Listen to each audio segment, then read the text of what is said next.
నమస్తే అండి. ఎలా ఉన్నారు అందరూ? పాయల ఆకుకూరను ఈరోజు మనం చేసుకుందాం. ముందుగా స్టవ్ మీద గిన్నె పెట్టేసుకొని గిన్నె వేడయ్యాక ఆయిల్ వేసేసుకుందాం. వేసేసుకొని ఆయిల్ కూడా కొంచెం హీట్ అయ్యాక తాలింపు గింజలు, ఉల్లిపాయ, పచ్చిమిర్చి వేసుకొని కలుపుదాం. ఆ తర్వాత కొద్దిగా పసుపు వేసుకొని బాగా కలిపేసి అవి కొంచెం బ్రౌనిష్ కలర్లో వచ్చే వరకు ఉంచాలండి. తర్వాత కరివేపాకు వేసేసి తాలింపు అయిపోయాక కోసి కడిగి పెట్టుకున్న ఆకును తీసి గిన్నెలో వేసేయండి. ఆకు మొత్తం వేసిన తర్వాత గరిటె తీసుకొని ఒకసారి కలిపేసి మూత పెట్టేయాలండి. మూత పెట్టేస్తే కొద్దిగా మగ్గుతుంది. మీడియం ఫ్లేమ్లో ఉంచండి కాసేపు. కొద్దిగా చూసారు కదా. ఇప్పుడు కొంచెం సాల్ట్ వేసుకొని ఒకసారి కలిపేసి మళ్ళీ మూత పెట్టేసేయండి.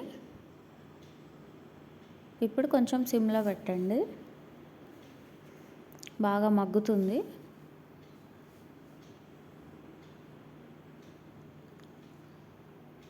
ఈలోపు టమాటాస్ కోసి పెట్టేసుకోండి.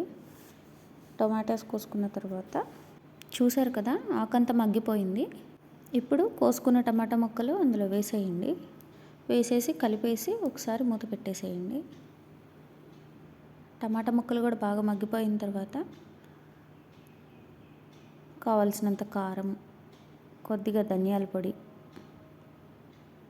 వేసేసి తిప్పి మూత పెట్టేయండి.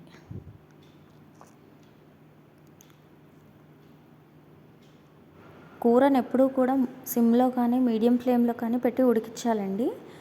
హై ఫ్లేమ్లో పెట్టేస్తే అందులో ఉన్న వాటర్ అనేది త్వరగా ఇంకిపోతాయి, కూర మొత్తం డ్రై అయిపోతుంది. అందుకే సిమ్లో పెట్టి కానీ మీడియం ఫ్లేమ్లో కానీ ఉడికించండి, చాలా బాగుంటుంది అప్పుడే. ఇప్పుడు మన కూర చూసారు కదండి, టమాటా ముక్కలంతా మగ్గిపోయాయి, దగ్గర పడింది కూర కూడా. ఆయిల్ అంతా సపరేట్ అయిపోతుంది. ఇలా సపరేట్ అయిపోయాక దగ్గర పడ్డాక కాసేపు అలా సిమ్లో ఉంచేసి స్టవ్ ఆఫ్ చేసేసుకోండి. పాయల కూర రెడీ అయిపోయిందండి. ఇక సర్వింగ్ బౌల్లోకి తీసుకొని సర్వ్ చేసుకోండి. ఈ వీడియోని మొత్తం చూసినందుకు చాలా థ్యాంక్స్ అండి. వీడియో నచ్చినట్లయితే లైక్ చేయండి, షేర్ చేయండి, సబ్స్క్రైబ్ చేయండి. Thank you.